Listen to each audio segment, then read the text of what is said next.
안녕하세요. 저는 시대인재N 4기를 졸업하고 2021 학년도 수능에서 국어 하나 틀려 서울대 의예과를 진학하게 된 이현준이라고 합니다. 저는 수능을 모교에서 신청하여서 저희 집 주변에 있는 곳에서 시험을 보게 되었는데, 고등학교 때 친구랑 같은 고사실에 배정이 되어서 고사실에 들어가자마자 친구랑 눈이 마주치고 서로 웃으면서 응원을 해주고 시험을 봤는데, 그게 좀 긴장이 많이 풀려서 도움이 많이 됐던 것 같습니다. 수능장에서 과학탐구 시간이 끝나고 감독관 선생님들이 핸드폰을 나눠주시는데, 그 받자마자 핸드폰을 켜서 국어랑 수학을 책점했습니다. 처음에는 제 점수가 믿기지 않아서 다시 책점해보고 친구들에게 사진을 보내본 다음에 책점해달라고 부탁을 하고 한 5번 정도 책점을 해본 뒤에 제 점수를 믿게 되었습니다. 저는 평상시에 자습 공간을 매우 중요하게 생각했는데, 다른 제종들은 수업하는 교실과 자습하는 곳이 같은 곳으로 알고 있습니다. 하지만 시대인재에는 부엉이 라이브러리라는 것이 있어서 자습 공간과 수업하는 공간이 분리되어 있고, 자습하는 공간도 매우 커서 공부하기에 좀 더 적합한 환경이어서 저는 시대인재N을 선택하였습니다. 제가 현역 때는 선생님들께서 알려주신 것이 아닌 제가 그냥 생각하기에 좋은 방법이라든가 아니면 그냥 제가 풀고 싶은 대로만 풀었습니다. 선생님들이 많은 콘텐츠를 주고 체화를 할 수 있는 기회를 줬음에도 저는 그 기회를 날려버렸다고 생각을 해서 선생님들께서 알려주시는 방법이라든가 주시는 교재를 좀 더 체화에 중점을 두어서 공부하였습니다. 제가 공부하면서 제일 어렵다고 생각한 과목은 국어였습니다. 국어라는 과목 자체가 수능 1교시에 보기도 하고 평상시에 좀 더 불안했기 때문에 약점이라고 생각했습니다. 그렇기에 공부를 할 때 수능 1교시에 어떻게 하면 좀 더 잘 풀 수 있을지 주력을 두고 시대인재 선생님들께서 알려주시는 방법을 최대한 적용해 보려고 노력을 하였고, 시대인재에서 주는 이감이나 상상 그리고 선생님들 자체 컨텐츠도 모두 다 풀어보며 최대한 많은 기출과 비기출을 다뤄보려고 노력을 했습니다. 제가 제일 자신 있던 과목은 수학이었습니다. 수학을 어렸을 때부터 좋아하기도 했고 답이 나오는 과정을 되게 즐기는 편이었기 때문인데요. 강기현 선생님이나 다른 수학 선생님들께서 알려주신 방법을 최대한 적용해 보려고 노력했습니다. 또한 강기현 선생님 조교를 하면서 수강생분들과 여러 번 만날 수 있었는데, 질문을 받아보면서 이런 과정을 수험생분들이 많이 힘들어 하시는 것도 느끼고 제가 어떤 과정이 부족한지 알아가면서 좀 더 제 수학 실력을 늘리는 계기가 되었다고 생각합니다. 저는 기출이 아닌 다른 콘텐츠도 중요하다고 생각합니다. 제가 앞서 말씀드렸다시피 강기현 선생님 조교를 하면서 수강생분들과 많이 만날 수 있었는데, 대부분 기출문제 풀이를 그냥 알고 있는 풀이를 따라서 적어보는 식의 공부만 하고 있었습니다. 하지만 수학을 공부할 때 스스로 생각해보는 것이 매우 중요한데, 기출을 풀면서 자신이 아는 풀이만 반복을 하면 수학 실력이 빨리 늘 수가 없는데, 자신이 스스로 해보고 생각해보고 그리고 아는지 확인해 볼 수 있는 좋은 방법이 기출이 아닌 다른 콘텐츠를 풀어보는 것이라고 생각합니다. 저 또한 기출이 아닌 다른 콘텐츠를 많이 풀었고 그 과정에서 시대인재N에서 주는 자료들이 많은 도움이 되었습니다. 제가 약점이 국어 과목이다 보니까 평상시에 국어 공부를 정말 많이 했는데, 원래고사만 보고 나면 국어 성적이 낮게 나와 항상 슬럼프가 왔었습니다. 그럴 때마다 시대인재를 일찍 조퇴해서 맛있는 것을 먹으러 가거나 양재천에 가서 산책을 하는 등 혼자만의 시간을 보낸 뒤에 슬럼프를 극복할 수 있었습니다.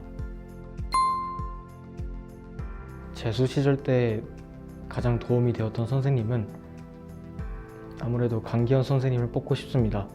제가 현역 때 수업을 듣기도 했고 재수 때 조교를 하면서 많이 느낀 건데, 선생님들께서 알려주시는 풀이도 되게 좋은 풀이들이지만 문제를 접근하는 방법을 알려주시는 것이 정말 좋았습니다. 수능장에서 이런 문제를 보고 어떻게 풀어야지를 알려주는 것만 아니라 이 조건을 보고 어떤 생각을 하고 아니면 어떤 조건을 다른 조건으로 바꿔서 생각하라든가 이런 방법이 수능장에서 문제를 풀 때 큰 도움이 되었습니다. 두 과목을 선택하셨다면 저는 역설적으로 국어랑 수학을 좀 더 열심히 해야 된다고 생각합니다.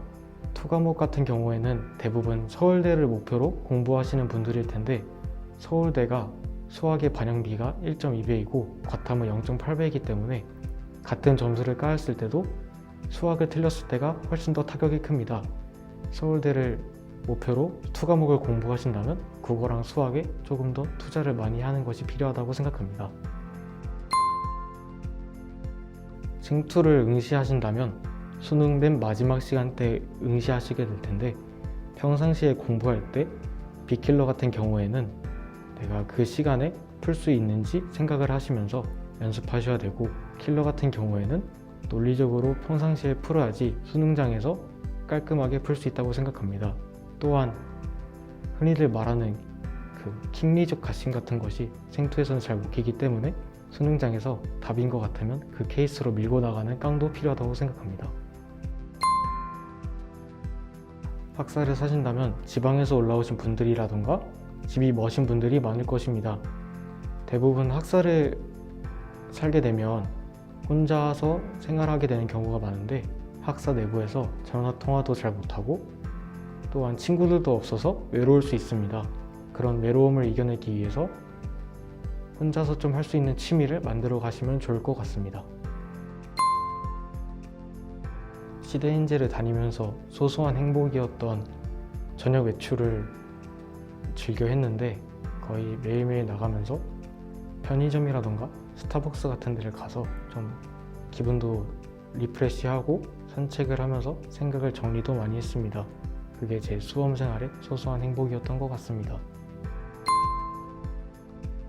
후반부를 가면 갈수록 실전 모의고사를 푸는 공부가 많이 늘어나는데 과목별로 따로따로 보는 것이 일반적입니다. 하지만 10주 파이널은 국어, 수학, 영어 순서대로 응시를 할 수 있게 해서 도움이 더 되었고, 원래는 토요일날 공부를 잘 하지 않았는데 10주 파이널을 보고 나서 그냥 학사에 들어가는 게 아니라 나온 김에 공부를 하자라고 생각을 하고 10주 파이널 본 뒤에 복기를 하고 공부를 하면서 토요일날도 공부 시간을 확보하는 데 도움이 되었습니다. 시대인재 컨텐츠 중에서 제일 도움이 됐던 것은 저는 과학탐구의 엣지를 뽑고 싶습니다. 대부분 시간이 부족하다고 하는데 화학이나 생투 엣지 같은 경우에는 빅킬러, 준킬러, 킬러 모든 단원의 풀이법을 제시해주고 또한 많은 문제를 통하여 연습할 수 있게 해주어서 시험지를 풀 때 시간을 단축할 수 있도록 도와주었기 때문에 수능장에서 마지막 교시에 큰 도움이 되었다고 생각합니다. 저는 최대한 부엉이에 있을 때랑 똑같이 공부하려고 노력했습니다. 집 주변에 24시간 동안 하는 스터디 카페를 끊어서 똑같이 아침 7시까지 등원을 하고 10시까지 공부를 하고 들어오는 식으로 공부를 했고, 그렇게 공부를 한 것이 나중에 부엉이에 다시 복귀를 했을 때 조금 더 빨리 적응할 수 있도록 도와줬던 것 같습니다. 저도 사설 모의고사를 못 본 적이 되게 많았습니다. 하지만 그때마다 일희일비하지 않고 열심히 자기 페이스대로 공부를 하여서 수능에서 좋은 성적을 거뒀는데요. 여러분들도 만약에 재수를 하실 때 사설 모의고사를 보고 너무 슬퍼하지 마시고 자기 페이스대로 열심히 공부하시면 좋은 결과가 있을 겁니다. 감사합니다.